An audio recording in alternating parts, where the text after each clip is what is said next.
Un término que ocupa gran parte de este tercer módulo, que es la iglesia de casa. Ese término que ya lo vieron desde el día lunes, pero en ese sentido me toca compartírselos desde dos perspectivas, desde la pastoral y desde la simbólica. Entonces, la primera parte, la iglesia de casa desde la pastoral, es un aspecto muy amplio, del cual que se pueden ir haciendo sus anotaciones y algunas precisiones. El material en el cual me baso para compartirlos es un libro que se llama Para comprender la iglesia de casa, que coordina el padre Benjamín Bravo, que es el promotor de este curso presencial y online de la pastoral local. Entonces, primero comprendemos la iglesia de casa desde la pastoral. Hay una frase que encontré de entre los apuntes y dice: crear la iglesia de casa, crear, obviamente eso implica comprender antes, crear la iglesia de casa, es lograr la máxima localidad de la iglesia de Cristo. El punto de partida, dada la estructura de hoy, es la parroquia. Por ello es que hay términos conjugados aquí: iglesia de casa, iglesia de Cristo y parroquia. Primero, ¿qué es la iglesia de casa? Vamos a responder a eso. ¿De dónde proviene esta palabra y a qué se refiere este término? Indistintamente ahora para nosotros, parroquia, iglesia de Cristo o iglesia de casa. Entonces, este término ha tenido una constante evolución desde la era apostólica, estamos hablando de los 50 primeros siglos de la era cristiana, hasta nuestro tiempo. En primer lugar, se usaba un término que aparece allí, es koinonia, que se tradujo después al latín por el término comunio. Ese a su vez ahora es traducido por el término comunión, y es un término que aparece en todo el ropaje bíblico, como por ejemplo en la carta a los Hechos del capítulo 2, versículos 44, 46, en el capítulo 4, que están puestos aquí, en donde se hace alusión, por ejemplo, en el capítulo 2 de los Hechos, dice: todos los creyentes vivían unidos y compartían todo cuanto tenían, vendían sus bienes y propiedades y se repartían de acuerdo a las necesidades de cada uno.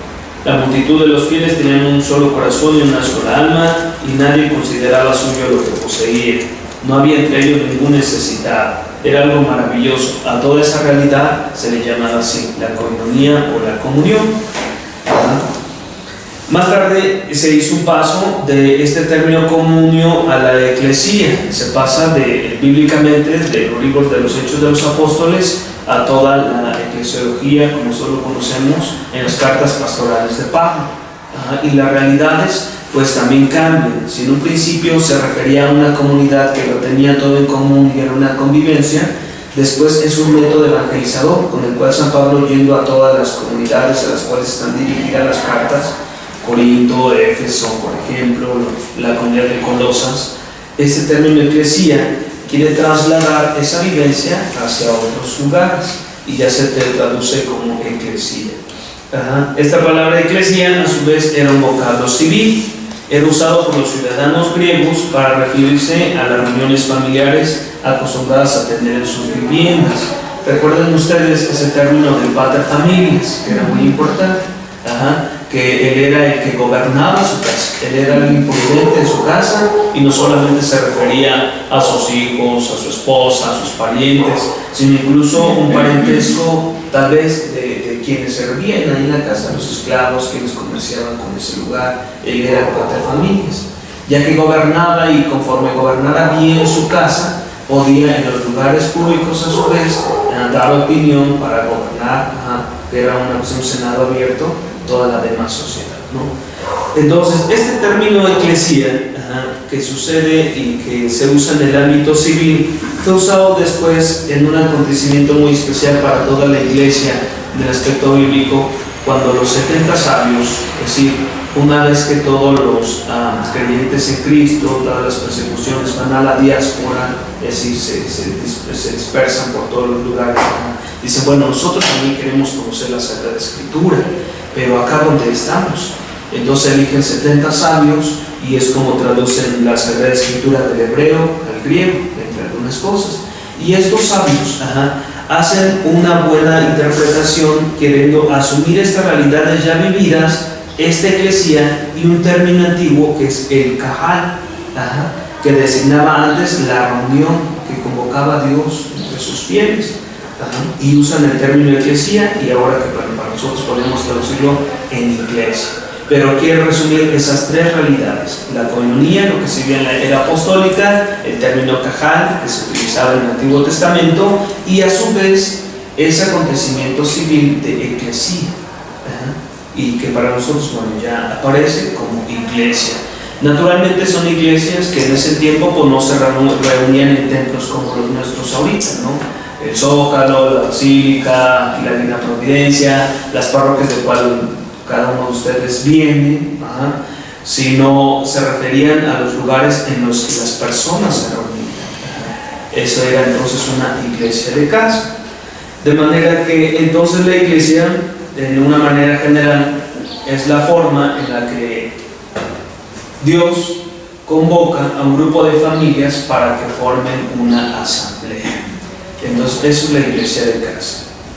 La reunión por la que Dios convoca a un grupo de familias para que formen una asamblea. Y el lugar pues, más apropiado, por supuesto, que para ese tiempo, pues eran las casas. Aunque efectivamente para ese tiempo la iglesia no lo hacía el lugar físico, sino las personas y el ambiente que se vivía entre ellos también designaba el lugar. Porque hay quien para nuestro tiempo incluso dice, es que no se dice iglesia, se dice templo. O dicen, llévenme a la iglesia. No, la iglesia somos los bautizados, ¿no? Y hay quien piensa que la iglesia son la jerarquía, ¿no? Que aparece en la tele. En realidad, el término eclesia ya resume todas esas realidades. Desde el Antiguo Testamento, el término ¿qué? Cajal, de cómo Dios reunía a su pueblo. Pues en el Nuevo Testamento el término comunio, de todos tienen un solo sentido, una misma alma, y resume también el término eclesía, es el término civil que hace alusión a parte de familias, pero ahora es de una forma más enriquecida y bien insertada en toda la doctrina del Nuevo Testamento, ¿no? Hasta hoy incluso la eclesiología del Vaticano II, que vamos a ver, define a la iglesia así como comunidad, una comunión.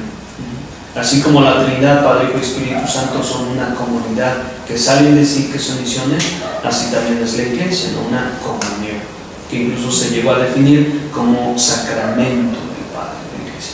Bueno, ahora vamos a enseñar. Entonces, la iglesia, pues, la iglesia de casa es a su vez la reunión, pero también la casa. Por eso se llama así, iglesia de casa. Pablo, por supuesto que lo usa en alguna de sus cartas, por ejemplo, a los romanos, en este capítulo 16, cuando dice, saluden a Prisca, a Aquila, mis cooperadores en Cristo Jesús, y saluden también a la iglesia que se reúne en su casa. Está refiriendo a las personas, al ambiente que se da, pero también al lugar. ¿Sí estamos comprendiendo? Esa es la iglesia de casa. Por ejemplo, la que ustedes visitaron ayer, ahí está una iglesia de casa. Que están convocados, hay personas, pero también se refieren al lugar y a lo que hacen. Eso es la iglesia de casa.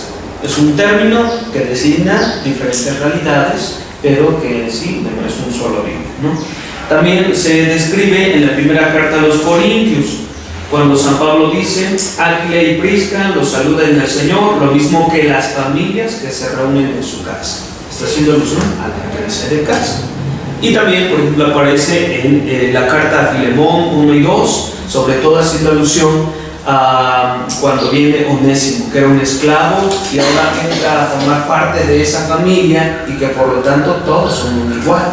Recuerden que en el término civil el padre de familia era el jerarca y la relación era vertical, uno manda y los demás obedecen. Pero en la iglesia de casa la relación es horizontal, todos somos iguales, somos hermanos. Incluso muchos se desanimaban. Esta carta a Filemón, por ejemplo, seguramente fue un hit para su tiempo, porque como un esclavo, ahora viene entre nosotros como un testigo cualificado, y no de cualquier persona, sino de Pablo.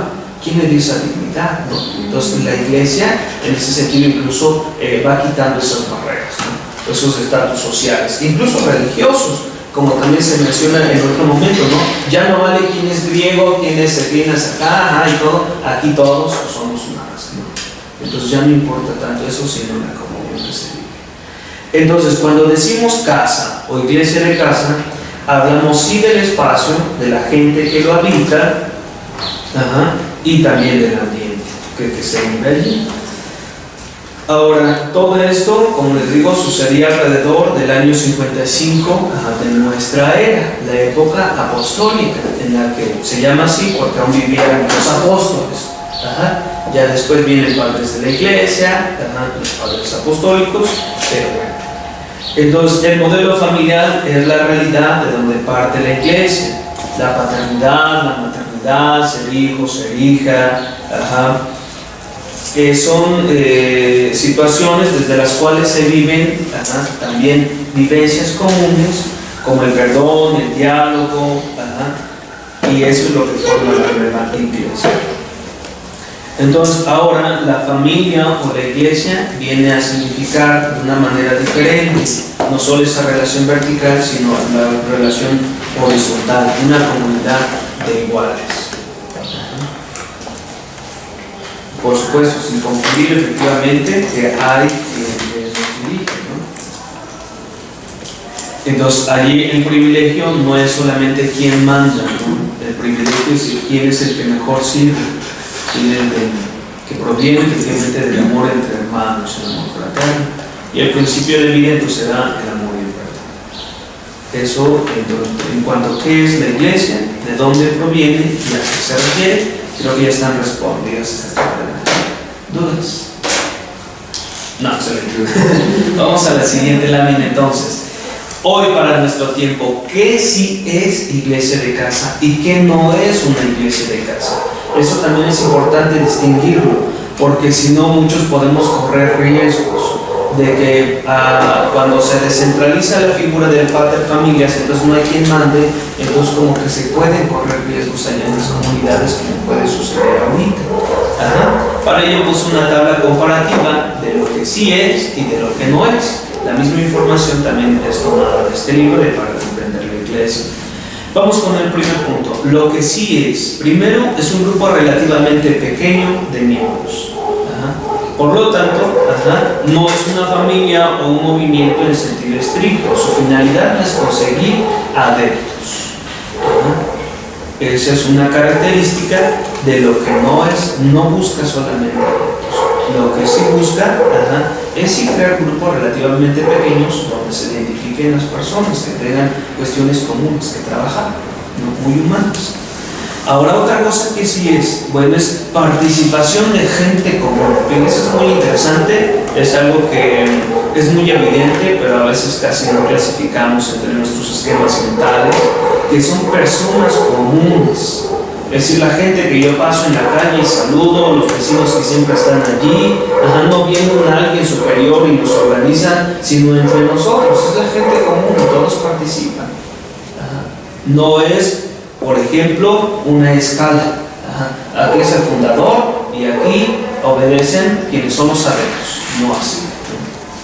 Aquí es una relación de gente común. Eso es la iglesia. En la cual todos somos. Exactamente, en la cual, como decimos, es una relación horizontal en la que todos tenemos opinión. Exactamente. De hecho, es como empiezan las reuniones, ¿no? Se pone un tema común para platicarlo, cada uno opina, la violencia, la política, la economía, la seguridad, la salud, como decían, y ahorita vemos el esquema, pero todos tienen una opinión porque todos lo viven, o algunos de una manera lo viven bien, otros lo viven mal, alguien les son pisoteados sus derechos, o alguien sí lo recibieron bien. Entonces es un tema común. Que es vivencia y seguimiento de Jesús de Nazaret, y Él es su ideal. Lo que no es un seguimiento de algún fundador o no responde a algunos estatutos, no hay reglas, no hay normas en la iglesia, ¿no? Aquí si pretendes, por ejemplo, una iglesia de casa no es una casa de formación en la que todos le tienen que entrar de chaleco a esto. No, dice aquí, es más vivencia. No es su ideal convertirse en San Francisco de Asís, en San Antonio de Padua, en el Santo Domingo de Guzmán, tal vez en la Madre Teresa de Calcuta, que son muy respetables. Ahí tenemos ejemplos de iglesia de casa, por supuesto. No es ese su ideal en primer momento. Su ideal es Jesús, que se preocupó siempre por su realidad inmediata. Tenía enfermos, los curaba. Tenía poseídos, iba con ellos, iba a las sinagogas. iba a la piscina y ahí también curaba, caminaba, iba a la pesca, se subía a la barca, ¿no? Entonces era una cuestión tan común.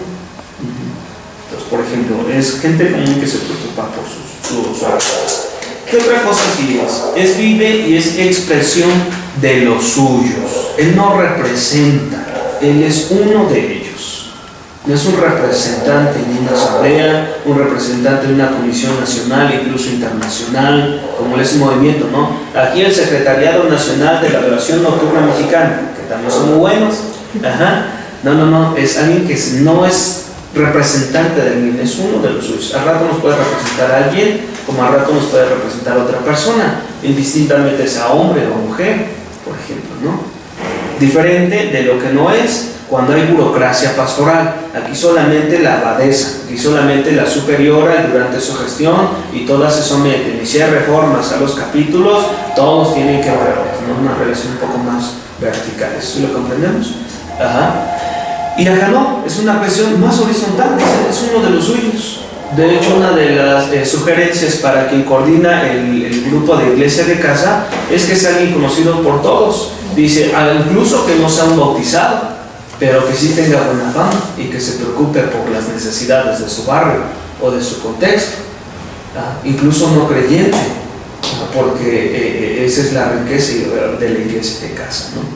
Que convergen varios puntos de vista. Diferente de acá, por ejemplo, cuando hay burocracia pastoral. Aquí no importa lo que tú digas, aquí te sujetas, ¿no? A lo que son las mociones de San Ignacio de Loyola, por ejemplo. Por decirlo, no estamos desacreditando ni una ni otra realidad, pero en este ámbito, como decimos, iglesia de casa, desde la pastoral, desde lo que hacemos, todo vemos todos los días. Ahora, lo que sí es, la iglesia de casa es acogida cotidiana con humildad y simpatía. Es una acogida del diario, desde el saludo y la sonrisa y lo que ustedes quieran, son signos evangelizadores. Eso es la iglesia de casa. Acogida cotidiana con humildad y simpatía. Diferente a ser una autoridad superior, de un trato de un superior a un inferior. Salúdalo con el beso en la mano, ¿no? A él se le dice reverentísimo, a él se le hace una inclinación cuando pasa, o una reverencia, no es que sí parecen como que más, no tanto protocolos sociales, ¿no? Sino a veces incluso un sometimiento, ¿no? No sé de dónde provenga más esa situación. Creo que el punto medular fue ahí en la combinación de la iglesia de los primeros siglos con todo el imperio, y lo llaman así la historia de la iglesia imperial, cuando los grandes ornamentos, las grandes procesiones, gracias a ellos tenemos las grandes catedrales, por supuesto, pero allí como que fue un error táctico que ya solamente queda a la historia. Pero bueno. Carlomagno, sí, por supuesto, de todo lo que nosotros conocemos como la Edad Media, lo llaman así la iglesia imperialista, donde eran los obispos efectivamente quienes ponían a los reyes, porque pues los reyes eran sus sobrinos, eran sus tíos, eran sus primos, entonces prácticamente era un mercado familiar, ¿no? Exactamente por la iglesia imperial. Pero bueno, de allí surge efectivamente ese como que sometimiento, Entonces prácticamente que como en el principio, recuerden ustedes cuando dicen que cuando están en el juicio, esta cuestión de relación de verticalidad, si tú obedeces al César, porque el César era un representante de Dios en la tierra, o sea, no solamente era el emperador, era un representante de Dios. Y ya cuando se une efectivamente esta iglesia, esta realidad de Jesús como el enviado, como el entre nosotros, y se une con esta cuestión, pues aún más, tiene más fuerza, ¿no? Entonces no solamente es un representante de Dios, casi que es Dios mismo, ¿no? Bueno, en este caso el Papa, los reyes de su tiempo, por eso mucho el sometimiento. Entiendo que por ahí viene esa relación de superior e inferior. Bien, sabe efectivamente que me equivoque, Entonces, lo que sí es la iglesia de casa es ministerial y espontánea, es de servicios, es espontáneo. Alguien que se reúne en la iglesia de casa, de una reunión a otra, puede tomar acciones específicas para cambiar, no sé, los baches de la calle. Es ministerial y espontáneo, lo puede hacer, pero igual y puede ser que alguien se desanima y no hace nada, incluso ya no va a la reunión.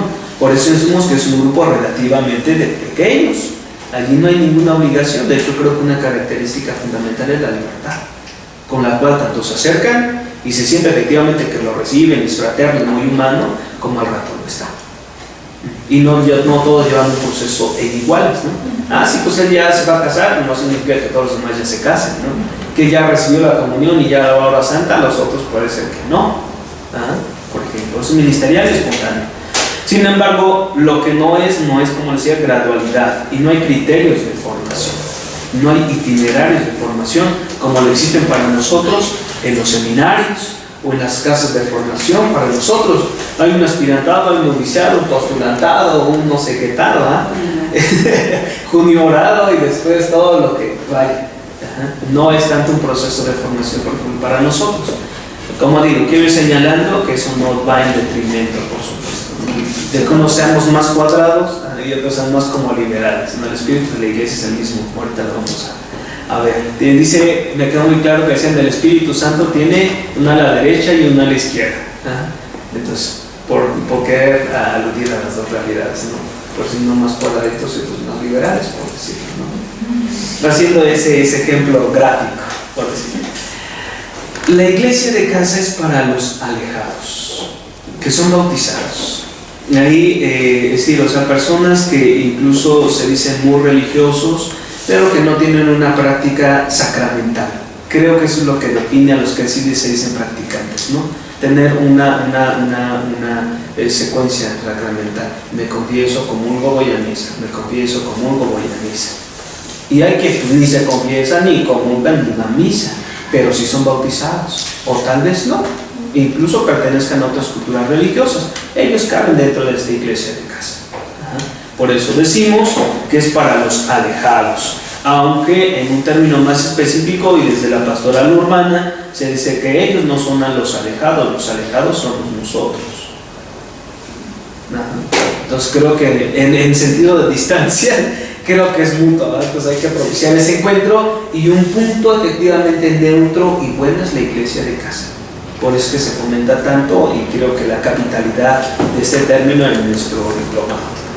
Ahora, lo que sí es, también son acciones cotidianas para problemas reales y vivenciales. Fíjense, esto es muy interesante, porque lo que no es, a veces es que la iglesia como que quiere dar respuesta a necesidades no reales.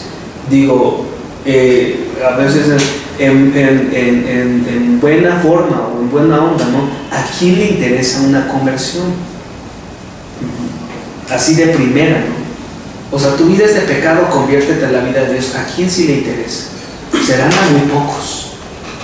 Sin embargo, una iglesia de casa, oye, tenemos problemas comunes en el vecindario, hay opción preferencial, son necesidades reales, el agua, la luz, los servicios, una reunión para estar en común, como dice, no tener acuerdos en común. Y ya, ¿qué dice Dios respecto de esto, no? Es un punto neutro, un punto de encuentro que yo creo que nos cuesta a todos, de alguna u otra manera, porque nos invita a salir de nuestra comodidad, de horarios, de esquemas de formación tradicionales en casa, lo que sea.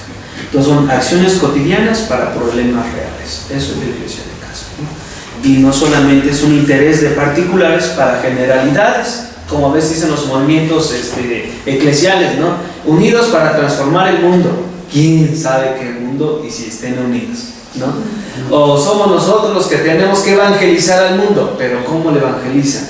Es decir, entre particulares para generalidades, pero les parece que no se hace nada. Por eso muchos de los miembros, y cómete el material, como que hace más el contraste en lo que es un movimiento eclesial, porque se parece que es una realidad que se asemeja un poquito a la iglesia de casa, pero no. Entonces, ¿por qué? Porque los movimientos sí buscan adeptos, sí tienen un apostolado, sí hay estatutos, hay formas de pertenecer, se reúnen en lugares concretos y casi siempre en el templo, ¿no? Y la iglesia de casa no. Y ellos dicen, vamos a transformar el mundo evangelizándolo, ¿no? Y a veces su propuesta no es tan real, se queda en una generalidad, así como que etérea, ¿no? Y que, pues, a veces, pues, mejor no le entran, ¿no? Porque, pues, sí tienen todo el espíritu, pero no hacen nada. Ahora, dicen, es que no alcanzo. Dice, son entre iglesias de casa, una comunidad donde el eje es el párroco, a su vez, porque él es un representante del obispo, y el obispo a su vez es un representante del Santo Padre, y el Santo Padre, bueno, es un sucesor de los apóstoles, que a su vez son quienes tienen el encargo de parte de Cristo y Cristo de su Padre. O sea, tampoco andan así como pollos sin cabeza, ¿eh? Por supuesto que el eje rector es su párroco. Y el párroco no como un inquisidor, no, él es un visitador entre nosotros. Él incluso entre todas las interpretaciones que podríamos tener de la Sagrada Escritura, él nos dice lo que es un agente cualificado, por decirlo, ¿no? Claro que a veces no, lo que es el Padre, no, pues no, ¿va? No importa, así es una iglesia de casa. Pero sí tampoco están desmembrados, no están descentralizados. Saben efectivamente que su trabajo se asemeja a lo de las primeras comunidades cristianas. Y las primeras comunidades cristianas surgen a partir del trabajo de los apóstoles. Tampoco están desmembrados, ¿eh? Entonces, que estén muy libres, no significa que también sean así los rebeldes. Porque mucho tiempo se pensó así, que una filosofía de la liberación, una teología de la liberación, unos movimientos liberales, y que sí tuvieran como inspiración el Evangelio y lo que vivieron las primeras comunidades cristianas, pero en un sentido estricto y original, un evangelio, un verdadero evangelio, una verdadera comunidad, sí te libera. Sí hay liberación. Sí hay liberación. Pero la libertad siempre encauzada hacia la verdad y hacia el bien, no hacia el libertinaje ni a la arbitrariedad, ¿eh? Eso ya no es libertad, no es una iglesia de casa. Yo creo que no sé cómo se podría llamar ahí, un gueto. Un gueto con inspiración cristiana, por decirlo. Pero sí, la iglesia de casa sí tiene, por supuesto, que como eje la referencia del párroco. Por eso desde el principio decimos la concreción la formación de una iglesia de casa. En la estructura de hoy, como núcleo central será la parroquia y naturalmente el párroco. Claro que a veces se especifica, si alguna comunidad, una iglesia de casa, sobrepasa los límites parroquiales, entonces ya será un trabajo a nivel de decanato o a nivel diócesis, ¿no? Como ahorita lo veremos. Ok, entonces, ¿no hay duda sobre eso? No. Digo, en contraste, por ejemplo, incluso a veces con algunos movimientos sociales que quieren diferir de la autoridad, incluso del obispo o a veces del papa, y que se convierten en prelaturas personales o situaciones así, ¿no? Donde aquí el más chipocludo nada más es lo que dijo nuestro padre fundador y les importa un comino lo que diga toda la iglesia. No es así. A mí se me hace importante esto que decías es para los alejados. Porque mucho lo recalca el Papa, ¿verdad? Pero también porque como la importancia de ir en la conversión también pastoral de las personas que ya estamos dentro de la iglesia, ¿verdad? Porque si es una iglesia de casa con los hermanos alejados, así decirlo, pero a veces es con la conciencia de que ya después vengan a la iglesia. Y bueno, no es lo esencial, sino que ellos vayan conociendo a Dios, transformando en la mente. Pero ¿cómo hacer tiene que ir esta conversión de la mano? ¿Por qué? Porque a veces en las iglesias de casa pues está la madre soltera, está a lo mejor un chavo, banda, está, sí, de todos ahorita estilos, ¿verdad? Y a veces empiezan a ir a la parroquia y los mismos agentes, pues mira pues mira el otro, o quieren o ya después les inspira un servicio y se decepcionan porque los mismos que estamos dentro de un ministerio ya como parroquia, pues no nos llevamos bien entre nosotros, mal testimonio y dicen, no, pues pastora, señor. Entonces yo uniría también así como iglesia de casa, pero también como la importancia de preparar la parroquia a estas iglesias de casa, ¿no? Es como un proceso unido, ¿no? Cómo ir haciendo conciencia entre nosotros que vamos a ir acompañando a estos hermanos, ¿no? Y cuando se acerquen o cuando vengan o necesiten, pues estar con los brazos abiertos. Sí, de hecho, perdón, uno de los anhelos de una comunidad de base es que sí sus miembros algún día lleguen a participar de la mesa, de los sacramentos. Por eso decía, tiene su centralidad. Si bien no se reúnen en el templo, no significa que lo expresen. Digo, porque hay cosas que se pueden dar en la casa como la espontaneidad, la convivencia, lo que ustedes quieran, que no se puede dar en el templo. Pero en un primer momento el objetivo es que se sientan acompañados, hermanados, en cuestiones comunes. El anhelo de quien coordina esa iglesia de casa como misionero, si es que por ejemplo en este caso lo bautizado, que alguna vez uno de sus miembros participe de la mesa del Señor. Hay otras iglesias de casa como lo vamos a ver ahorita, pero de fondo parece que la iglesia de casa, así como lo presenta como lugar neutro de reunión, el encuentro de las culturas religiosas, donde también están incluso situaciones reales que responden a necesidades reales, es la iglesia de casa. Digamos, hoy por hoy tendría que ser la forma de misionar en la ciudad. Sí, de hecho, yo creo que eso de pensar que no se hace nada en cuestión de que, bueno, sí, a ver, es que queremos aplanar, cosas así más físicas, aunque no se hiciera, pero, por ejemplo, sí se gana en otros aspectos como a lo mejor no, habrá personas que no se vuelven asivas, o bueno, así, en el sentido de que estén con nosotros en el templo, tomen el ministerio, etcétera, ¿no? Pero definitivamente la relación mejora, las relaciones personas, de sociedad, de hábitos también, inclusive dentro de su familia también mejora la persona. Ella misma, al tener un cambio, mejora la familia, a los demás. O el entorno, por ejemplo, el vecindario, la cuadra, ¿no? Que se reúnan, significa ya algo, ¿no? Ok, tú eres judío, yo soy católico, él es devoto de la Santa Muerte, pero todos necesitamos conocernos, en caso, por ejemplo, de que algún día tú tengas una necesidad de un asalto o una cosa así, ¿no? Por eso decimos, en primer lugar, sí, el objetivo es la acogida, sentirse cercanos, es decir, una humanidad única, ¿no? Y el anhelo del misionero, por eso lleva la palabra de Dios, es que algún día se pueda participar de la mesa del Señor. Pero de fondo, o sea, no es una catequesis en torno a los sacramentos, la iglesia de casa, para quererlo sintetizar en algo, ¿no? No es un catequizar para decir vamos al templo. Eso sería ya un anhelo, es decir, ojalá que se pudiera lograr, pero no se va a lograr ni en todos, ni al mismo tiempo. No se va a lograr todos. Ahora para enero ya la primera comunión de todos, no. Ni uno vas a lograr que se vaya a confesar una vez, porque el otro tal vez no quiera, ¿no? Entonces, ni en la misma forma, ni al mismo tiempo. Entonces es muy espontáneo, porque una comunidad, como se alude, por supuesto que se exageró mucho en esto de cuando todos tenían un solo corazón, una sola alma, es un poquito como que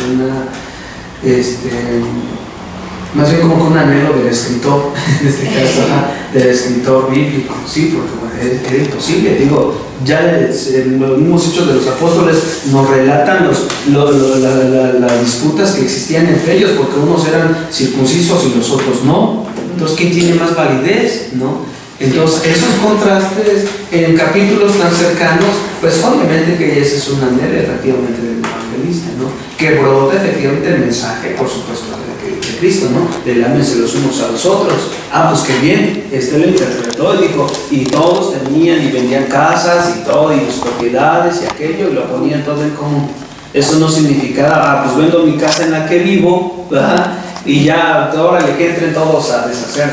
No. Casa significaba algunas otras propiedades que tal vez no, digamos, le sobraban, sino que no las necesitaba, pero alguien sí, a eso me refería, ¿no? Sí, claro. A sus propiedades.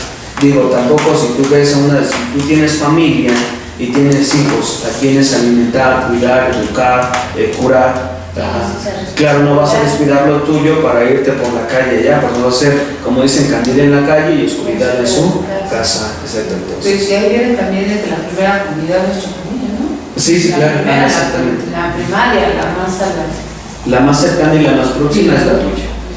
Sí. Sí, eso es para, por ejemplo, no está comunidad entonces ese mensaje que nos decían, no, pues deja tu casa, pues no, o sea, vamos a empezar el primer Eso es literal. Exacto que no, pero incluso, ¿no? O sea, nosotros mismos cuando nos daban algún tema o algo, es que pues como que la casa pues, es secundaria, entonces a nosotros como que nos tocaba eso, ¿no? Sí. Es que entonces las interpretaciones literales de la Biblia, ¿no? Así como lo dice, así se hizo. Pues hay muchas cosas que dicen en la Biblia y no se hacen, ¿no? Si tu ojo es ocasión de pecado, pues sácatelo. Si tu mano es ocasión de pecado, pues córtatelo, ¿no? Y si uno escandaliza a uno de los menores, pues se cuelgue una piedra de molino y se avienta el agua. Digo, ¿quién hace eso? Y muchos pues sí pecamos con los ojos, con las manos, con los pies y hemos escandalizado a tantas personas. A mí me llamó la atención el proyecto Mi Pueblo de Solución que se trabaja en Monterrey, que trabaja de otra manera en la iglesia de casa. Pero a mí me llamaba la atención que que dicen ayudar, un alejado evangeliza a los alejados, porque es su misma mentalidad, ¿no? Entonces nosotros de alguna manera de la formación y todo eso nos van cambiando los esquemas que teníamos, ¿no? Entonces a veces vamos a una iglesia de casa y desde mi esquema, ¿no? Desde mi esquema de que tienes que dejar todo, de que esto, y no, o sea, no. Y entonces cuando una persona de su misma calle es encargado de esa comunidad, puede entender muy bien al vecino, no desde yo que ya a lo mejor tengo una formación o ya mi mentalidad pues ya cambió mucho. Y eso a mí me llamó la atención, una dejar de a los alejados. Y sí, porque ellos mismos dicen, ay, ¿cómo puede hablarme así? O cómo Jesús transformó su vida. Si es mi vecino, yo lo conozco, somos iguales. Y empieza ahí una conversión, ¿verdad? Porque somos iguales. Tenemos el mismo proceso, o a lo mejor tenemos el mismo vicio y él va saliendo y yo también voy a poder. Y eso me llama la atención, ¿no? Porque sí a lo mejor desde nuestros esquemas podemos atrasar los procesos. Sí, lo que pasa es que bueno, sí, efectivamente te dicen, es que estás abandonando la casa, ¿por qué te vas con ellos? O sea, sí te lo cuestionan, ¿no? En tu familia. Y si oye, es que ya no haces esto con nosotros, o ya no, pero realmente en la casa de uno mismo, o sea, mente, o sea, sí, primeramente estás con tu próximo, tu prójimo, que es tu próximo, que es tu familia, ¿no? Y entonces, pero también, o sea, al salir, tú sales con ellos, por ellos y también para los demás, porque te amplías el horizonte. O sea, entonces ya puedes traerte de regreso, o sea, también entonces ya estás como que en varias casas. O sea, si lo entiende uno así como que entonces se amplía uno, ya tiene más casas, ¿no? Y no confundir, perdón, el servicio con la servidumbre. Digo, sí. O sea, no va a ser chacha o el chalán de todas las casas, no sé qué tan ortodoxo sea eso, pero un verdadero servicio a la comunidad se da desde el testimonio propio. Yo con mi familia, ¿no? Ese es tu servicio, el testimonio, nada más. Sí, en parte, pues el padre de familia se organizaba bien su familia, y su servicio a la sociedad ya era en bien o el atenor de lo que se hacía en su casa. Podía participar en la sociedad. Igual, por ejemplo, en la cuestión de las iglesias de casa, que sí, por supuesto, yo creo que es una cuestión un poco central. Confieso efectivamente que ando un poco ajena de esta realidad y lo abordo solo desde la teoría, pero sí, no se debe confundir en una comunidad servicial y ministerial con una comunidad de servidumbre, ¿no? Porque entonces uno se convierte en esclavo de todos, ¿no? Pues el que siempre lo hace, pues que lo haga.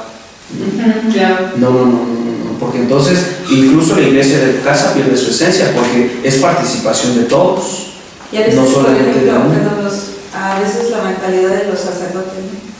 Así como que ya tenemos 50 gente en iglesias de casa, pues ya tenemos más enchiladas, más tacos, más para la kermés. O sea, en vez de preocuparse por el proceso que lleva la persona, pues es más material, ¿no? Porque sí me ha tocado, ¿no? Como que van sumando, pero más bien para lo económico que para el proceso personal, por lo que dices. Sí, claro. Pero bueno, entonces ahí está donde, porque yo creo que bueno, en mi comunidad no nos hemos dado ese paso de, pues de servicio, ¿no? ¿Hasta dónde sí? ¿Hasta dónde no? Porque ya, por ejemplo, atender a alguien que está enfermo, o sea, a lo mejor es un tiempo corto, pero a lo mejor sí, pues ya se agarra y es ahí como que donde el compromiso dice, híjole, a lo mejor no le entro porque no sé cuánto tiempo va a tardar, ¿no? Y qué tanto me vaya a exigir, ¿no? Entonces se dejaron por para la familia. Pero es que también es entre varios, no nada más entre Ajá, exacto. O sea, los frutos, una iglesia de casa, yo creo que tiene su vitalidad y su fuerza efectivamente en la participación de todos. Naturalmente que no es una cuestión obligada. Digo, allí incluso se podría hacer un estándar para medir qué tan saludable, qué tan sana es esa iglesia de casa, ¿no? O sea, el servicio concreto, el apostolado en todo caso, que se realiza, que no va a ser el mismo en todos, ni de la misma manera, ¿no? Hay quien, como decíamos, a veces va a la reunión, deja de ir un mes, medio año y después otra vez regresa. Y aún así la comunidad no está resentida con él, sino al contrario, bien, pues bienvenido, ¿no? Por alguna situación. Y el apostolado es esencial. Dentro de la comunidad hay un enfermo que siempre está ahí, no sé si entrarlo, esto y aquello. A veces el mismo apostolado es ese perseverar con una persona. Sí, de hecho. Ese es el servicio que se hace con ellos porque es lo que se necesita, ¿no? O no necesitaría. Bueno, lo que pasa es que sí, de hecho, es como vamos entre los mismos integrantes, se van así como pasando la voz, oye, hay fulanito de tal. ¿Conoces a alguien que pueda ir a cuidar un ratito o saben que pagan tanto porque ¿cómo se llama? Vayan a cuidar a este enfermo? O sea, sí se habla claro en cuestión de que hay veces que sí se paga, hay veces que es bueno el servicio, de que sabes que una hora tú, una hora cada persona, Hablemos que porque eso se puede convertir en algo rutinario y después de ser tan espontáneo puede ser una carga. Entonces, por eso es que preguntan, claro. ¿quién puede o conocen a alguien que sepa, le dicen, cosas así? Y rutinario y obligatorio. Exacto. Porque yo de recién que me jubilé, o que me jubilaron, empecé a barrer mi calle, empecé a barrer las banquetas y lo hice, no sé, mes y medio. Ya después era obligación, oye, no me has de trabajar. No es mi obligación. Sí, por eso se tiene Las costumbres se hacen leyes. Exacto. Y lleva lo que decías tú hace ratito, se convierte uno en esclavo de los demás. Servilismo, sí. Eso hay que tenerlo mucho bien. Por eso, en las iglesias de casa, efectivamente, lo que debe reinar, lo que debe imperar es un sentido común. O sea, todos estamos llamados, todos sentimos esa necesidad de, o sea, si hay puntos de identidad, por eso se hablan de temas comunes. En eso concreto, por ejemplo, el enfermo, tenemos muchos enfermos en la colonia y vemos si el tuyo es y mira si sucede y todos platican, entonces ahora ¿qué dice Dios acerca, o Jesús, el Evangelio, la Sagrada Escritura, acerca de esa realidad del enfermo, ¿no? Lo que hiciste conmigo lo hiciste con el más insignificante de mis hermanos. Entonces, creo que todo nos pega un poquito, por ahí decir, y tal vez no voy a cuidarlo, pero pues a rato y le traigo 1 kilo de frutas que pase por la merced y pues ahí está. Tal vez hasta ahí llegó su voluntad. Como decimos, no es igual para todos, ni tampoco querer estandarizar, tal vez. Entonces, eso ya es algo que se da, creo que en eso consiste la riqueza y la pluralidad de las iglesias de casa, que se van no solamente arreglándoselas como puedan, sino que cada uno va dando su ritmo de crecimiento. Sí, aunque por supuesto que deben haber, sí debe apuntar hacia un crecimiento. Ese es el trabajo del coordinador misionero. Es el trabajo del coordinador misionero, que de primer lugar sus condiciones es ser apasionado por querer salir, conocer incluso las demás culturas y no querer adoctrinar, sino humanizar a los demás. Bien, podemos dar por cerrada esta parte para pasar al siguiente. ¿Cómo se inicia una iglesia de casa? Eso es interesantísimo. Dice, bueno, el párroco de tu parroquia, con todos sus fieles que asisten a la misa dominical, les va a decir, ¿sabe qué? Vamos a hacer visiteo de casas. Y vamos a empezar a clasificar a las personas. Desde que uno toca el timbre, y si te respondieron por el interfón, o si desde el que no y fue tan impersonal, tan frío como decir, no está, no hay nadie, no sé, o nadie te abre, hasta la persona efectivamente que, ¿cómo está? Buenos días, te abrió la puerta de su casa. Entonces, identificar a esas personas, y eso lo llamamos como los granos de oro, las personas. Identificar personas dispuestas.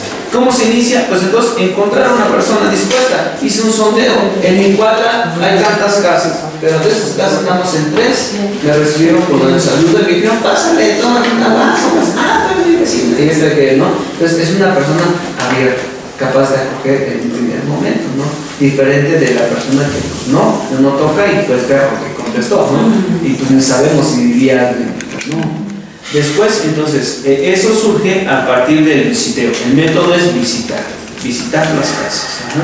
Es un aspecto misionero. El párroco es quien debe motivar. A ver, queridos hermanos, nos podemos ir en paz a visitar casas en la colonia, a visitar casas en La Paz, por ejemplo. En todo caso, de las personas que te abrieron, o que abrieron en la cuadra sus casas y te invitaron a pasar, encontrar lugares idóneos. Una casa que sea logísticamente bien ubicada para después más adelante decir, oye, ¿no te importaría recibirnos un día de la semana a esta hora a otras personas y aquí tu casita en tu padre, cosas así, ¿no? Encontrar una casa donde iniciar la formación de tu. Entonces, en primer lugar, encontrar a la persona, es una persona que abre la puerta, esa es su característica de su propia casa, es amable, es lo primero. Ya encontré una persona, es amable, me abrió su casa, parece que tiene un sentido de apertura bíblica, ¿no? El visiteo de la casa, donde se hace el sondeo geográfico y se detectan a personas abiertas, dispuestas. Y en tercer lugar, encontrar una casa, como decimos, logísticamente accesible. Sí que bueno, encontramos a don Giovanni, ¿no? Aquí en la colonia, pero es el que vive hasta allá arriba, casi hasta arriba en el acantilado, ¿no? Pues nadie va a querer subir hasta allá. Entonces por eso es identificar 2 o 3 personas que hayan sido amables dentro del lugar geográfico y de entre ellos pues detectar la casa o incluso que brindes espacio físico para que todos estemos con gusto, ¿no? Así es como se inicia más o menos una iglesia de casa. Encontrar una persona dispuesta, encontrar la casa donde iniciar la formación de grupo y que ésta sea logísticamente accesible. Ok, parece que hasta ese momento son las indicaciones que nos da el material. Eso que de verdad que cuesta mucho trabajo. Ya en la praxis, nos contaba el padre Benjamín, ¿no? Por cierto, que en la junta de decanato, primero con los padres, por supuesto, que no estamos acostumbrados a eso. Dice, bueno, pues la junta de decanato van a venir los padres. Entonces, en una junta de decanato que se hace, pues nos sentamos a escuchar un tema y después los avisos del obispo y programar qué vamos a hacer en las parroquias a nivel decanato.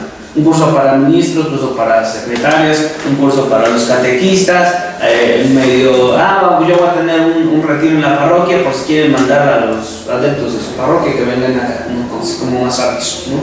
Dice, no, para hacer iglesia de casa, ya que vengan, cuando lleguen aquí, dicen, bueno, padres, muchas gracias por venir. Hoy la junta de decanato consiste en salir a visitar las casas. No, pues hoy los padres no van a querer. Dice, apenas los más renuentes. Ahora, ¿qué es lo que vamos a hacer? Pues en un visiteo de casa te voy a enseñar una cuadra, échate la hora, ve y toca la puerta y ¿qué le vas a decir? Pues nada más dile, oye, pues el padre de la parroquia te manda a saludar, ¿no? Y alguien te va a decir, pues eso a mí qué me importa, ¿no? ¿Qué me va a pedir? O alguien, exactamente, ahora dice, pues que bueno, no tenía el gusto. Pero qué gusto que el padre me manda un saludo de la parroquia, ¿no? Entonces tú ya identificas a las personas y esos son los granitos de oro. Entre ellos es el lugar geográfico, identificas la casa que sea la más idónea para que más adelante, como decimos, bajo ese visiteo casi que es de goteo constante, puedas ir preparando a la persona para que sea capaz de recibir a otras personas de su misma cuadra, de su misma colonia, de su mismo sector, no sé cómo se llame, a otras personas en su casa. Claro que Bueno, más o menos en esa parte. Hasta allí. ¿Alguna duda sobre esto de cómo formar la iglesia de casa? Y bueno, obviamente que haya un gran coordinador misionero, en todo caso, pues es enviado por el párroco, ¿no? Dice que de primeras a primeras, dice en una misa dominical. El párroco invita a todos a visitar a la cuadra. Ahora ya que somos muchos, si nos da tiempo a dar una peinada a toda la colonia, aquí entre los que vienen a la misa. Nada más eso, ¿no? O sea, incluso ver por donde vas de hecho a tu casa, detente en todas las casas y les, el padre te manda a saludar al padre, y hasta que llegues a tu casa. Pero es como un apostolado que pocos quieren. Sí, claro. Pues por supuesto, desde los sacerdotes, desde la junta de decanato, los padres no van a querer. Decía el padre Benjamín, hubieron unos padres que llegaron contentísimos. Bueno, los pasaron, casi que comieron ahí con la familia y ya, ¿no? Y otros padres que no hicieron visita. Lo mismo entre los fieles. Pues yo creo que sí, aquí como ves, ¿y por qué nosotros no hacemos apostolado como las sectas y como los testigos que están allí en el cruce de Bellas Artes y están en los portales del Zócalo, están allí en el observatorio con sus llamitos, y constantemente están insistiendo en el visitador? Es como que, ¿y por qué nosotros no lo hacemos, no? Pues yo terminando la misa, pues si voy. Si hoy el Evangelio trató de ir y evangelizar a todas las naciones, pues me cayó el 20. Y el párroco me motivó bien. Yo sí paso a darle saludo a todas las casas, ¿no? Aunque coseche yo de todo, ¿no? Espinas y rosas y halagos y de repente insultos. Pero ese es el trabajo del misionero. Digo, a nuestro Señor no le fue de otra manera. En los lugares lo llevaban y lo recibían, se estaban a bajar de la barca y ya estaba la multitud y se iba por el otro lado y también, ¿no? Exactamente. Y otros lugares llegaban y ¿qué haces tú aquí, Jesús de Nazaret? ¿No? ¿Que no eres tú el que aquí, María es tu madre y conocemos a tus hermanas? ¿No? O en un momento en un mismo lugar que lo reciben bien y con palmas y Osana, el hijo de David, y al ratito ya lo reciben, pero pues para llevarlo al Calvario. Entonces, hay un dicho dice, ¿no? Que si eso hacen con el árbol verde, que es Cristo, que no harán con nosotros los árboles secos, ¿no? Si el árbol verde hacen leña, que no harán del árbol seco, ¿no? Entonces, eso es el trabajo del discípulo misionero, en todo caso, ¿no? Creo que es algo a lo que debemos todos despertar, desde los padres, por supuesto. Aunque quiero decir que la capitalidad de las iglesias de casa es de los laicos. Porque si ven un sacerdote en la reunión, alguien que es cholo, dicen acá, digo, porque a veces son estereotipos, ¿no? No, pero pues alguien puede ser alguien, un profesor, un abogado, ¿no? De repente llega un médico, ¿no? Y llega padre, no, esa es una reunión de iglesia, ya no. Aunque el párroco es el rector, como lo decimos, el sacerdote, la capitalidad la dan los laicos, no tanto la jerarquía. Digo, más en nuestro tiempo, ¿no? Cuando, híjole, los sacerdotes nos tienen, pero como dicen, ramosos de borracha. Todos arrastrados, sucios y a lo que... sí. Ese no lo conocía. Sí, los medios de comunicación y lo que ustedes quieran, o sea, en general, la iglesia, la jerarquía, por la jerarquía, pues no es bien vista en ningún lado. En un consenso siempre general, no sé, a la mesa se sienta un abogado, un arquitecto, si no hay un presidente municipal, un delegado, de repente, ¿qué les gusta a ustedes? Alguien, un líder de opinión, y viene una monjita, así, ¿y ahora qué nos va a pedir? ¿Y ahora qué nos viene a pedir, no? Y más que un criterio, pues hay que echarle la mano, ¿no? Porque son los que casi no le echan ganas. Entonces hay que tener mucho cuidado porque por eso la capitalidad e incluso la vigencia de la iglesia en nuestro tiempo la dan los laicos. Y dicen, ojalá que sean laicos como ustedes, no laicos que de repente se aparecían. Como laicos, digo verdaderos laicos, porque eso es lo que también quiere la iglesia.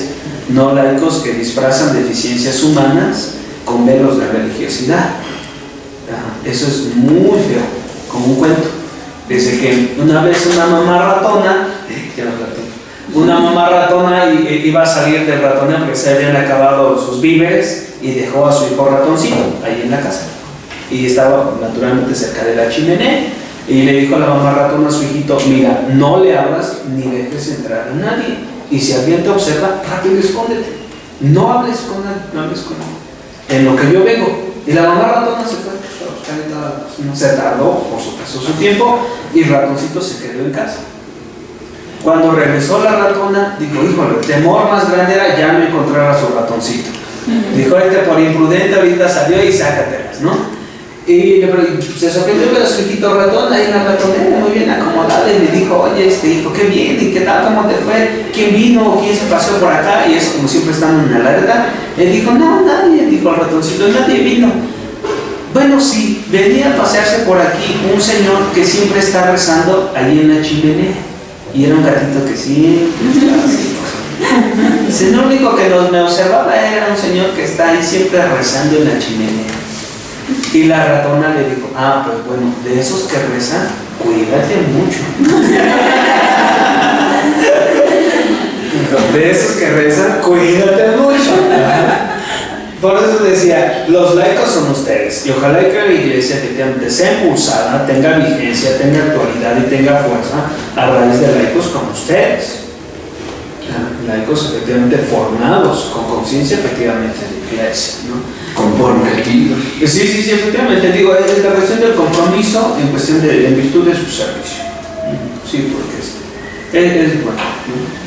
Porque si no, híjole, vamos a hacer lo mismo. Si lo que queremos es descubrir el frescor de los primeros tiempos, como se decía, creo que es posible, y un punto importante de la iglesia de casa. Creo que tenemos que aprender mucho de eso. Ok, entonces, ya definimos qué es la iglesia de casa, ya dijimos cómo podemos ser una iglesia de casa, vamos a ver qué tipos de iglesia de casa encontramos, ¿sí? Con eso vamos a terminar porque se nos fue el tiempo. Entonces, hay aquí señalados, según el material, 2, 4, 6, 8 tipos de iglesia de casa, están enunciados, una síntesis muy concretita. El primer tipo de iglesia de casa es la comunidad eclesial de base, o la sed o CEPS, de lo que mañana de una manera tan vivencial, testimonial tendrá con Francisco, Sí. Mañana les diré que es una comunidad eclesial de base. Yo no tengo ninguna, pero les voy a decir la teoría. ¿Qué hace una comunidad eclesial de base?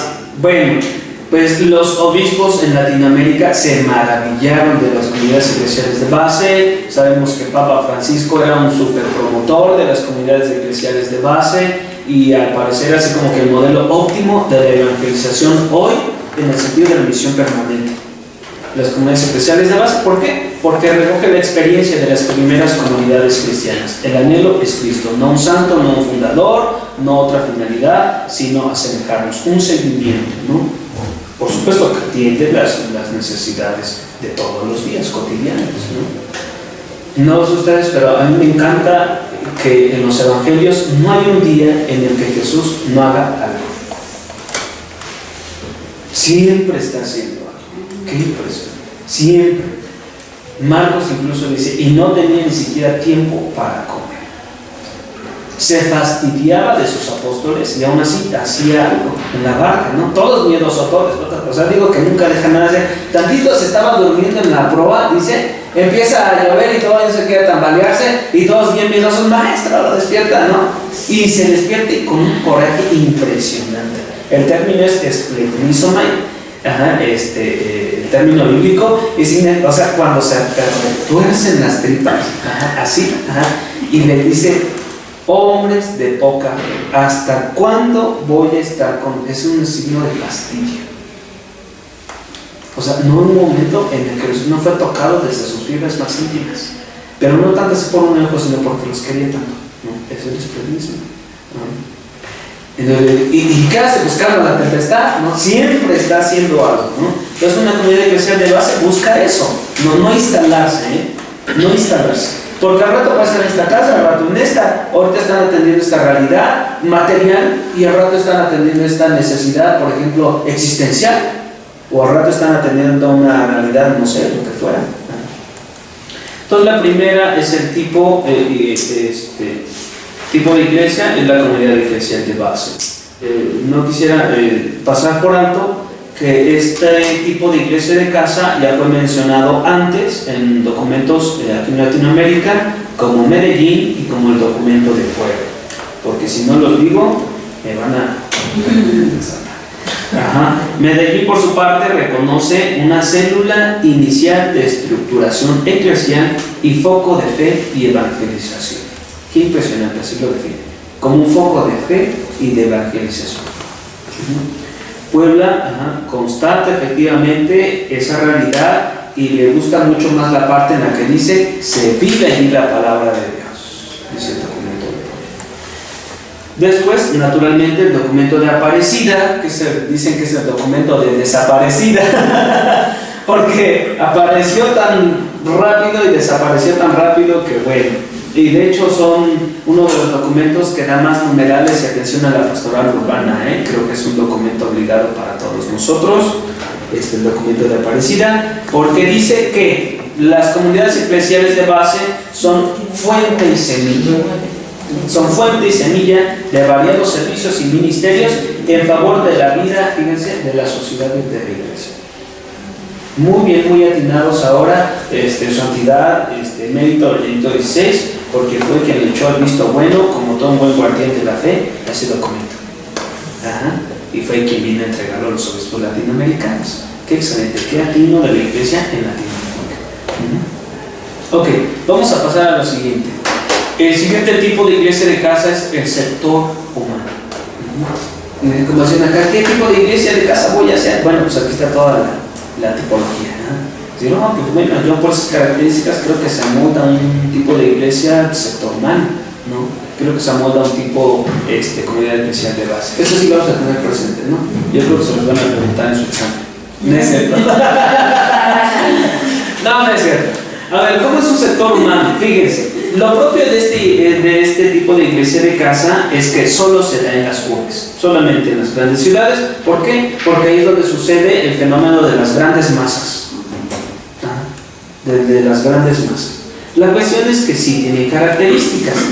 ¿Por qué sector humano? Porque reúnen a personas que tienen una misma ocupación o un mismo quehacer, indistintamente de dónde vengan.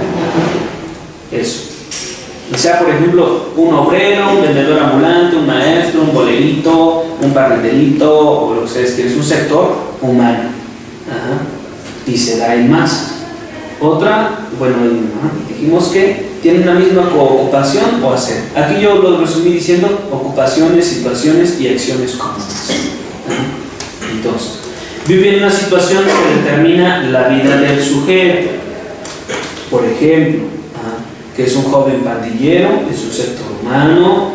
Por ejemplo, una mujer que se dedica a vender la sexualidad, también es un sector humano. Un joven universitario, por ejemplo, también es un sector humano. Aquí no importa tanto como si es un fenómeno que solo se da en las grandes urbes. No son masas, o sea, son grandes sectores humanos. Ahora, también pudieran ser en este tipo de sector humano algunas acciones. Por supuesto, detrás hay personas. Entonces nos estamos refiriendo a acciones en beneficio de la sociedad y nos referimos a organizaciones civiles y populares. Es un sector humano. O en todo caso, por ejemplo, los grafiteros, pandillas, organizaciones civiles y populares, que pueden ser más espontáneas o ya bien definidas. ¿Por qué se da solamente también en las grandes urbes? Porque no están circunscritos a un territorio determinado, pueden ser movibles. Al rato están acá, por ejemplo, los obreros ahorita están haciendo el edificio ahí enfrente de la Torre Mayor y al rato ya se fueron a colocar lámparas a la Ibero, ¿no? Y al rato ya se fueron, por ejemplo, a echarle ganas no sé, a una mega construcción de lo que ustedes quieran, en el Torero, por ejemplo, ¿no? Es un sector humano, no se establece en un lugar, pero allí se puede hacer una comunidad eclesial, una comunidad tipo iglesia sector humano, ¿sí más o menos? Okay. O los vendedores ambulantes, por ejemplo, ¿no? En el Tepito, puede ser un sector humano grandísimo. O la Lagunilla, o ¿cómo era el mercado de Jamaica? De las flores, o el mercado Sonora. Los mercados sobre ruedas. Mercados, por ejemplo, exactamente, los de las frutas, esos. comunales. Por ejemplo, pues pueden ser sectores, o sea, tienen cuestiones comunes, como decimos aquí, ocupaciones, situaciones y acciones comunes. Eso es una iglesia tipo sector comunal. Bien. Vamos adelante con el tipo de iglesia de papás y mamás catequistas. Ese es el tercero. Fíjense qué interesante con este tipo de iglesias de papás y mamás catequistas. Esta tiene por característica que el centro efectivamente, bueno, hasta incluso su nombre lo dice, el centro de atención, el centro o el punto focal es efectivamente la familia, en este caso papá y mamá. Ajá. Dice aquí, la catequesis de iniciación cristiana, ustedes ya saben que los sacramentos de iniciación son el bautismo, confirmación y Eucaristía, son vividas por los papás. O sea, la catequesis es dada a los papás. Ellos son los que hacen su proceso de iniciación, pero a su vez preparan a sus hijos. Miren, esa es una cuestión que me llama mucho la atención porque dice así, miren, los miembros de la familia se ayudan unos a otros a crecer en la fe por medio del testimonio de su vida. Es una catequesis vivida por el papá y la mamá, quien hace sus veces de catequista con su hijo. Y tuvimos la gran experiencia de conocer cómo es un esquema de iglesia de casa de papás y mamás catequistas, porque fíjense, el tema, por ejemplo, se les imparte a los papás. Ok, este es el tema, Jesús es buen samaritano. Y sucedió así la palabra de Dios. Ahora ustedes vivan ahí en la casa y se lo avisan a su hijo que ese fue el tema de la catequesis de ahora. Incluso prepárenlo. ¿Cómo puede ser un buen samaritano en la escuela con el bullying? ¿Cómo puede ser un buen samaritano de lo que sea, no? Por ejemplo, la iniciación o la cuestión doctrina, digamos, es para los papás. Ellos filtran y digieren la información y lo hacen vida para sus hijos. Y ya después, en otra reunión, la catequista ahora sí con los niños dice, a ver, ¿cómo les pone el tema con papá de que es un buen samaritano? El niño, pues mi papá dijo que yo puedo ser buen samaritano cuando, por ejemplo, no hago bullying, ¿no? Al contrario, trato de erradicarlo. Pues perfecto, ¿no? Y se pueden enriquecer otras cosas. Eso es un tipo de iglesia, papá y mamá, catequistas. O sea, sí, efectivamente la evangelización es para los papás, pero ellos son los instructores, los formadores de sus hijos. Y fíjense qué riqueza, ¿no? Porque unos papás lo viven así y otros papás así. O incluso ellos pueden ir arreglando situaciones familiares que no están del todo bien con la evangelización. Digo, la primera catequesis, por supuesto, es su testimonio. Ahí es claro, de los papás y mamás catequistas. ¿Qué se pretende ahí? Bueno, superar la instrucción demasiado doctrinal. Los 10 mandamientos, los 5 mandamientos. Vamos a aprendernos el credo, vamos a echarnos... yo confieso, las bienaventuranzas, ¿no? Las obras de misericordia que se quedan como cosas guardadas en el disco duro, ¿no? ¿Qué es lo que se hace entonces? La formación doctrinal es para los papás. ¿Qué les toca a ellos? Ahondar en las experiencias humanas, para que a su vez lo hagan práctica para sus hijos. La doctrina lo hacen en la vida humana y lo hacen vida para sus hijos. Ok, y ahí es muy interesante que hay ritos, son muy importantes los ritos para papá y mamá catequistas y se tienen esquemas de la entrega de vela, de la Biblia, que motivan mucho a sus hijos, ¿no? Y eso ya es una parte que le toca a párroco. Voy y llevo el cirio pascual de la parroquia y la Biblia, y se le recuerda a ustedes cuando fue su bautismo, se prendió una vela, están sus padrinos y cosas así. Pues le recuerdo nuevamente esa parte de la instrucción. Por supuesto, con la Sagrada Escritura, para que sea como eje y norma de su vida, y luz para que sean luz como Cristo es luz para la iglesia, ellos sean luz para su casa. Ya les expliqué, es una catequesis. En los primeros siglos se decía catequesis mistagógica. Se les explica el sentido, la finalidad de los signos y los símbolos que se usan. Y es lo que hace el párroco, ¿no? No va a hacer, ahora págueme por hacer el rito de iniciación, ¿no? Va a ser un catequista también en este tipo de comunidad. Ok. Bien. Dice, los grupos de papás y mamás catequistas se reúnen en una vivienda cercana a su domicilio. Son coordinados por un matrimonio guía con quienes con un material propio ven como adultos el contenido catequético semanal y se preparan para transmitirlo a sus hijos en casa. Ellos que son receptores e interlocutores, también los hijos pueden opinar. Y ellos se reúnen posteriormente con animadores para evaluar el trabajo realizado por sus papás, en todo caso reforzar alguna cosa. Entonces damos vuelta y pasamos al cuarto, que es el tipo iglesia de casa, celebración dominical en ausencia de presbítero.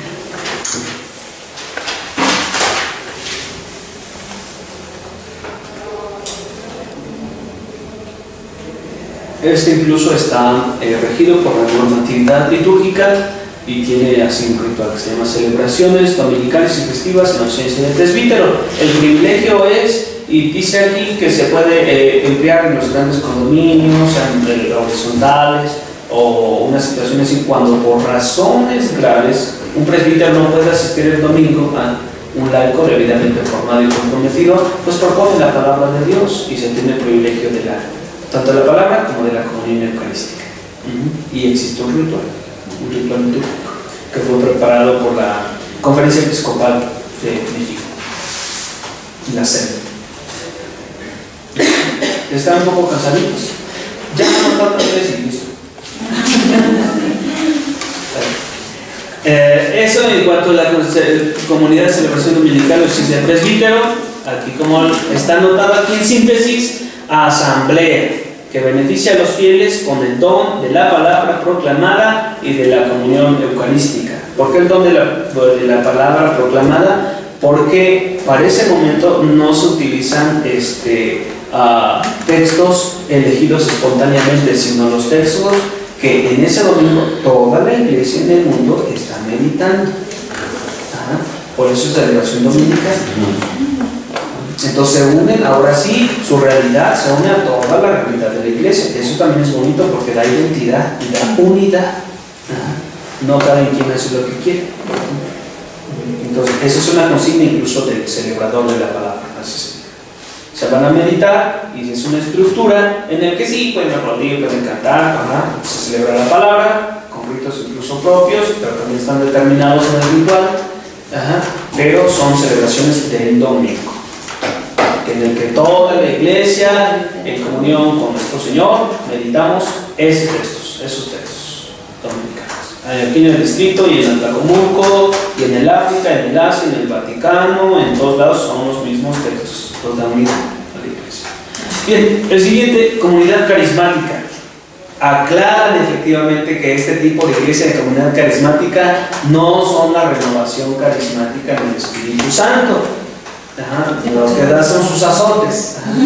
No. Dicen que ellos benefician sobre todo, dicen de la iniciativa personal, el don personal tal vez de la sanación, de la oración. Yo me curé en una situación así. Eso es un carisma, una cuestión así como más poca. Y para mí me parece muy centrado que dice que además es un fruto del sistema integral de evangelización, más como mejor conocido como el CINE. Ya se hablaron de eso, del sistema integral de evangelización.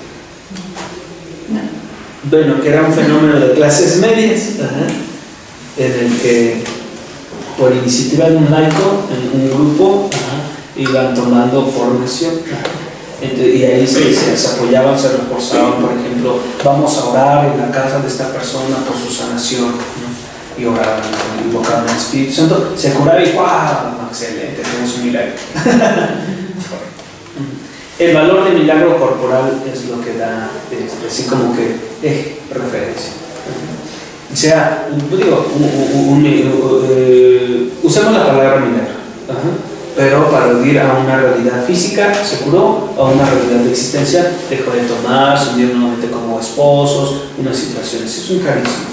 Es decir, es algo que el Espíritu Santo de repente se le fue una llama por allá, por decirlo. El párroco, por supuesto, que orienta con prudencia.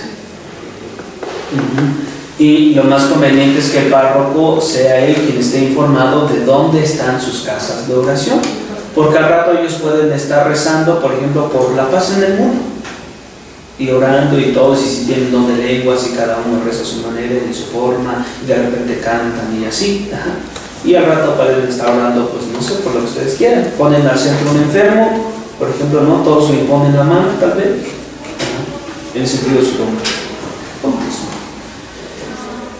Cualquier feligrés puede entrar en ese grupo sin necesidad de ser un renovado, ¿no? vive tu retiro, si no, no puedes pertenecer a nuestro grupo. No así. No. Recuerden que todos los iglesias de casa tienen como punto la acogida, ¿eh? Ninguno dice aquí tienes que cumplir esto para entrar. Es espontáneo, como también lo es aquí. Bien, pasamos al tipo de iglesia de casa de religiosidad popular, el antepenúltimo. Este es impresionante, porque el tipo de iglesia de casa no es geográfico, sino temporal. Es decir, no se establece en un lugar, sino vienen en determinadas fechas. Llegó la Virgen de Guadalupe. Dicen que ese es el prototipo de iglesia de casa de religiosidad popular. Se juntan todos y ya, así esa es una iglesia de casa de religiosidad popular. Por ejemplo, la fiesta del 2 de febrero, la presentación. Esa es una iglesia de casa de religiosidad popular. La fiesta de San Judas Tadeo. Esa es una iglesia de religiosidad popular. Por ejemplo, no sé, una peregrinación puede ser una iglesia de casa peregrinante, caminante, ¿no? De religiosidad popular. La fiesta, perdón, el santo de ahí de la parroquia, la fiesta patronal, el día de muertos, el día crucis, un novenario, un levantacruz. Eso es una iglesia de casa, aunque sea temporal, es más que geográfico, es temporal, en un tiempo determinado se da. En el novenario, pues durante los 9 días, esa es una iglesia de casa de religiosidad popular. El 12 de diciembre, pues que se reúnen, quién sabe, los compadres que dan los huilos, los compadres que ponen todo, y la casa que nos recibe es una iglesia de casa tipo religiosidad popular. Allí, ¿qué es lo que hace la gente misionera? En todo caso, casi siempre toca en los novenarios los recenderos.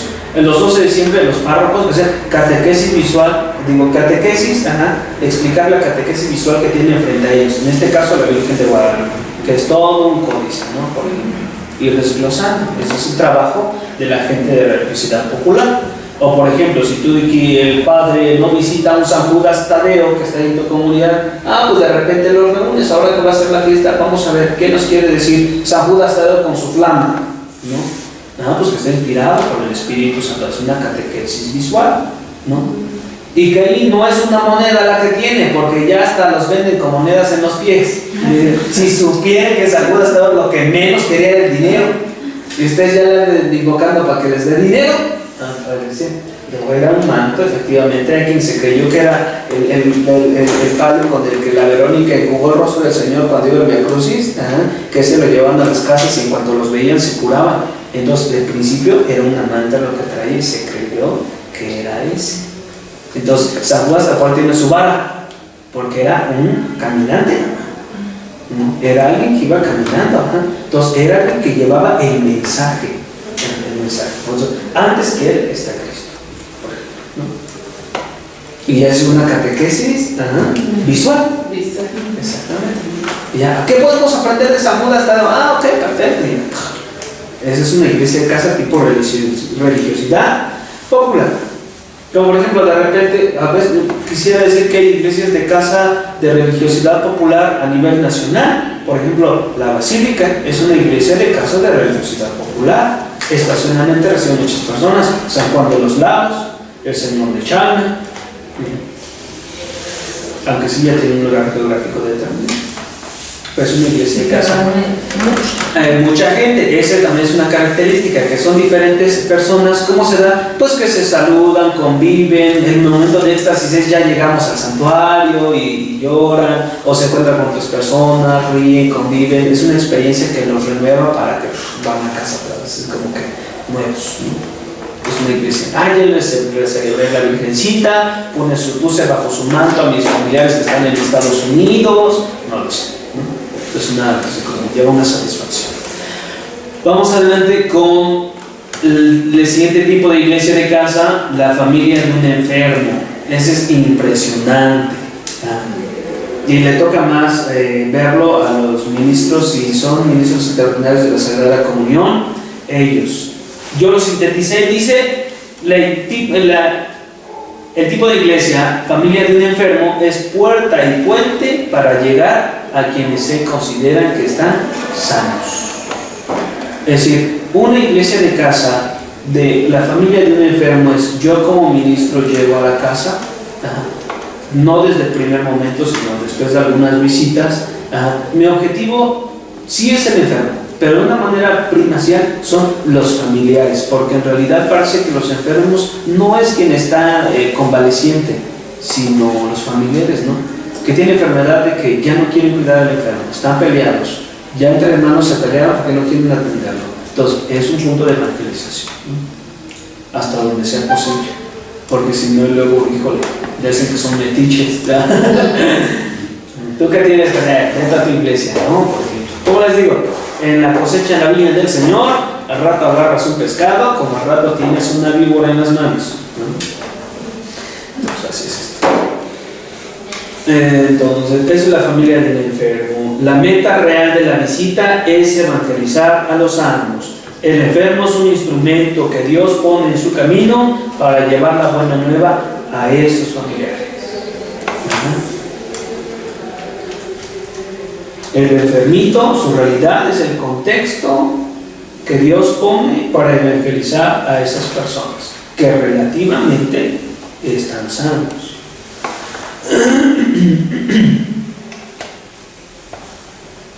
Ok, entonces vamos adelante con el último tipo de iglesia de casa, 1 más 1. Ese es impresionante, se me hace como el más express de todos.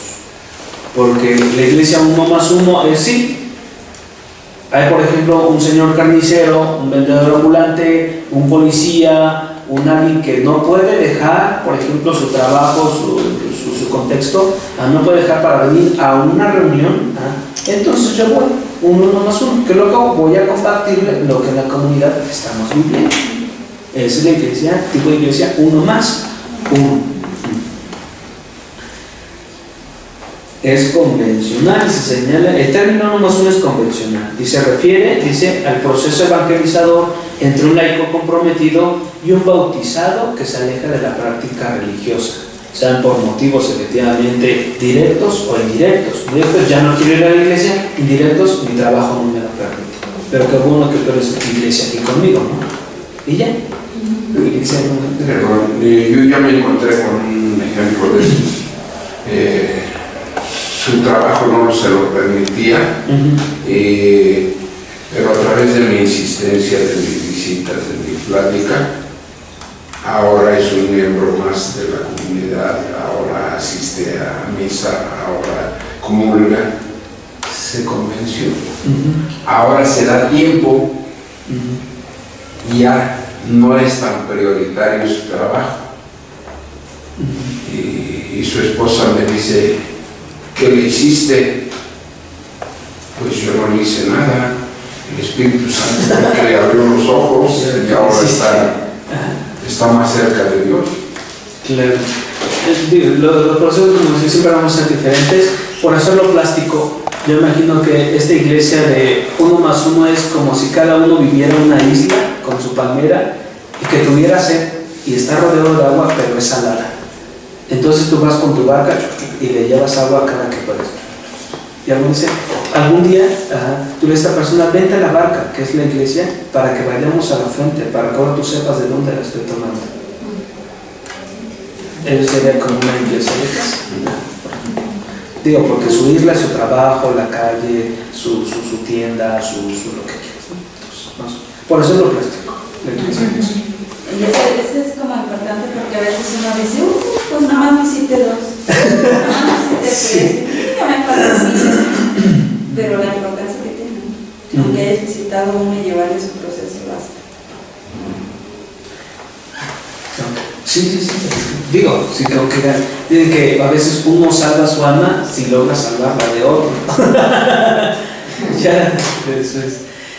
Vamos a terminar últimas 2 láminas. ¿Qué es un coordinador de una iglesia de casa? Esto también es importante. ¿Qué perfil debe tener el coordinador? Ya definimos qué es, ya vimos cómo se forma, ya vimos cuáles son los tipos, ahora el coordinador. Eso es importantísimo. Casi siempre es un bautizado. Casi siempre. Pero recuerden que como es un encuentro de culturas religiosas, puede ser que no sean bautizados.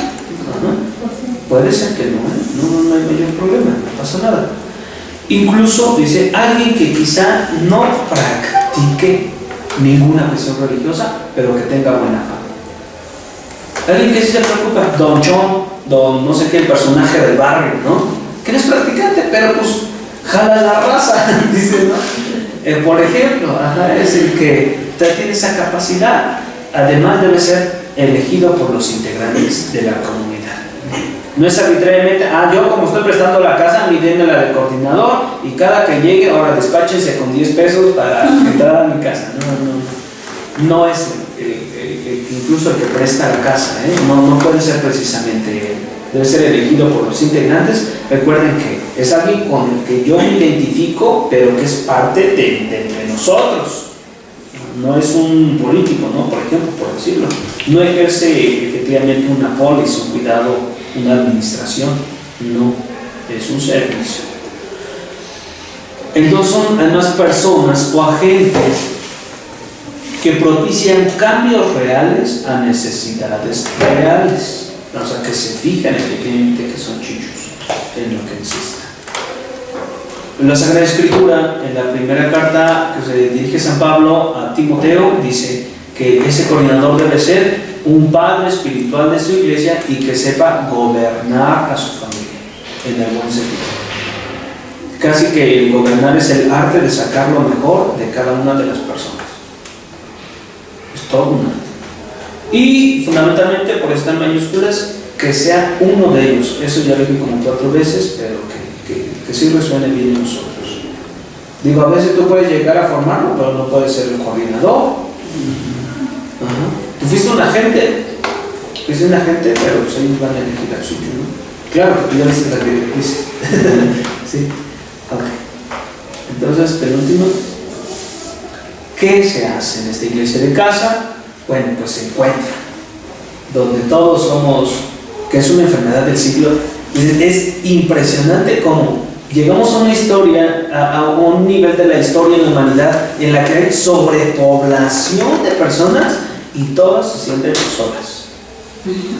Es una ironía y es un insulto a la humanidad. ¿Cómo ha habido tantas personas? Todas se sienten, o sea, pues que unos vienen de dónde, o qué, pues en principio sí, pues, digo, no sé, a veces se comunican mejor con los animales que no son semejantes. Por eso es de que es una comunidad de encuentro. Una comunidad de encuentro. Eso es una iglesia de casa. Es un lugar donde se dialoga sobre alguna cuestión diaria, se lee la palabra de Dios, es decir, también importa. Como Dios ha encarnado, importa lo que Dios dice también, no como así de repente, me revelado. Sí, por supuesto, pero ya di una opinión sobre esta realidad, ya di una opinión. Vamos a dejarlo a que Dios opine por medio de su palabra, ¿no? Él también tiene una opinión y creo que también de valor.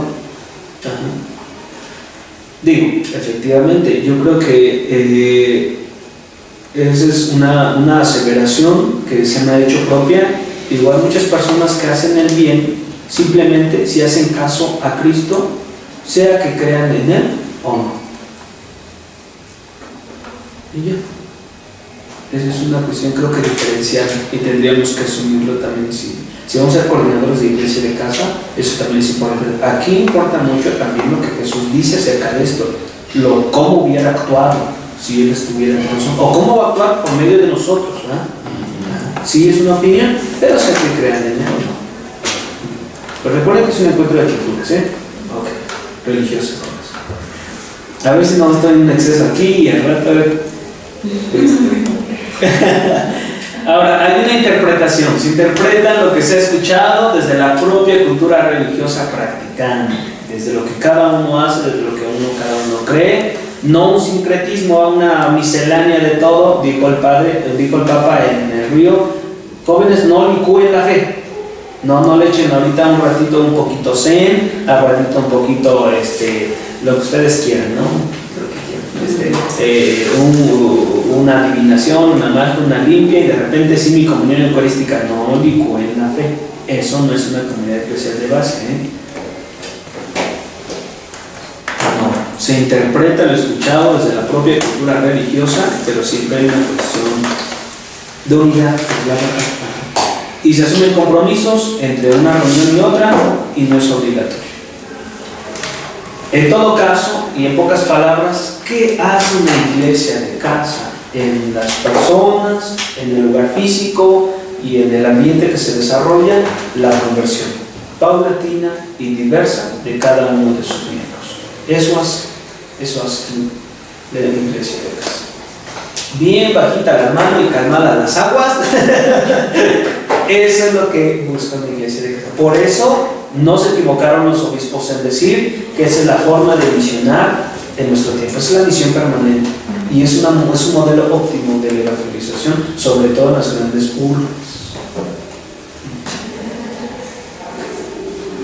El templo y la casa. Ok, bien, entonces, miren, vamos a hacer un ejercicio chiquitito. Yo sé que no vine yo con el plan del maestro y ustedes los que siempre toman apuntes, sino tienen que agarrar vivencia. A mí me interesa que todo lo que conocemos te sirva para algo. Porque muchos hemos aprendido cosas que nunca usamos.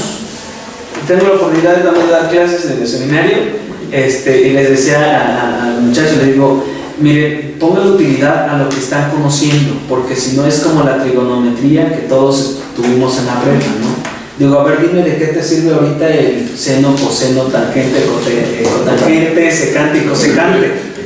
¿De qué te sirve a ti ahorita saber despejar a X? ¿No? Hay cosas que ya todos nos llenamos de información, pero no tiene utilidad. Entonces, eso no fue educación, eso fue adiestramiento. Entonces, vamos a hacer este ejercicio chiquito. Ya que hicimos esto, me gustaría que dibujen en su hoja su casa. Dibujen su casa, así como está. Su casa. Dibuja tu casa con todas las puertas y ventanas. Incluye dentro de la casa en la que habitas a los integrantes de la familia, tu casa. No sé, está papá, mamá, mi hija, no sé, si quieres, mis hijos que van a la escuela, tal vez si puedes dibujarlos con su mochila. Tal vez mis hijos que son profesionistas, pues con una idea que tiene su cash, ¿no? O lo que tú quieras, dibújalo en plástico, ¿no? O como tú quieras, o si quieres nada más enumerar los libros. En un primer rango, si quieres al centro de tu hoja, allí tu casa, los miembros de tu familia, cuántos son, más o menos a lo que se dedican. Es decir, ahorita piensa en tu casa. Vamos a tratar de dibujarla, si les es posible. Nos ayudaría mucho la doctora, que tiene todas esas venas, el arte del dibujo. En un primer momento, efectivamente, tu casa. Tu casa, ahí incluyes a las personas que habitan y más o menos como a qué se dedican.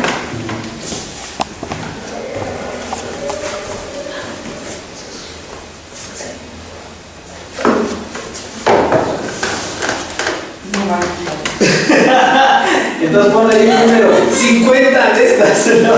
50 mujeres. Somos como 40. Ahí más o menos las enumeras y te imaginas los roles, por ejemplo, cotidianos que cada uno de ellos tiene, y cómo benefician o cómo afectan a esa casa, a esa casa.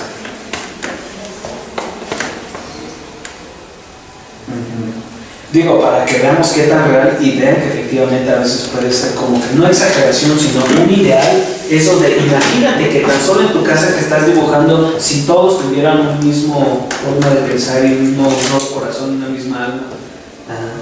Pero vamos tratando de hacer ese ejercicio práctico, eso vamos a terminar. Incluye, como les digo, su esposo. Incluso, por ejemplo, tengo ahí viviendo ya desde hace tiempo conmigo un primito, tenemos alguien como arropado por la familia, en sus circunstancias diferentes cada uno de ellos.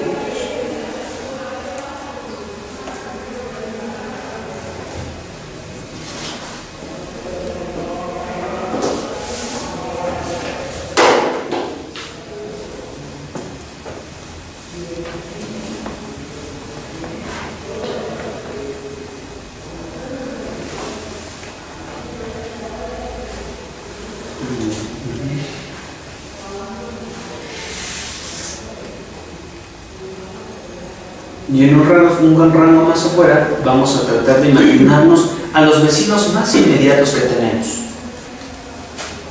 más inmediatitos, ahí cerquitita, quienes están, como decimos, los más próximos.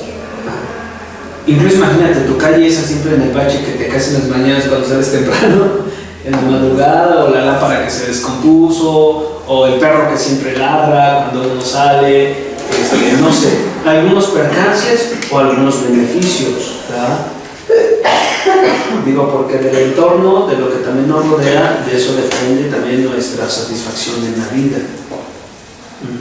Lo de qué tan plenamente vivamos, ¿no?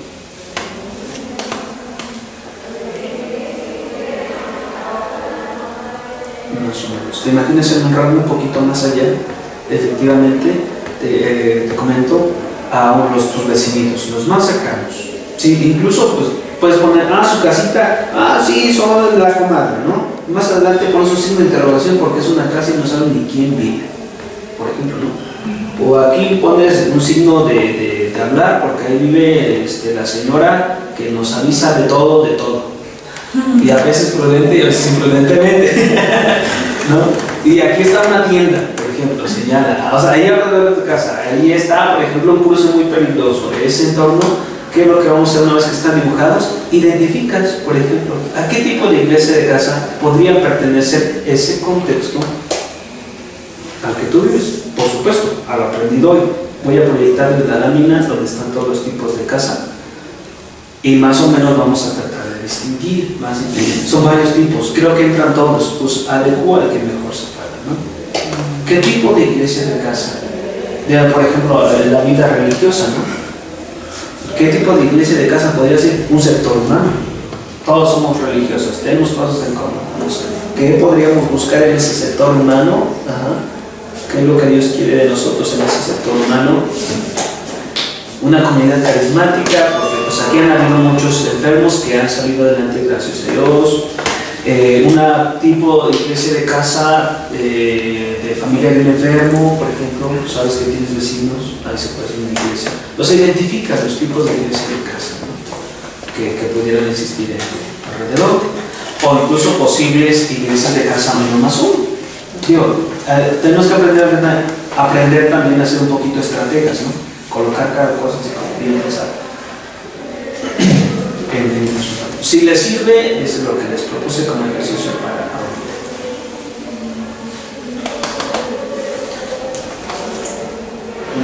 Con eso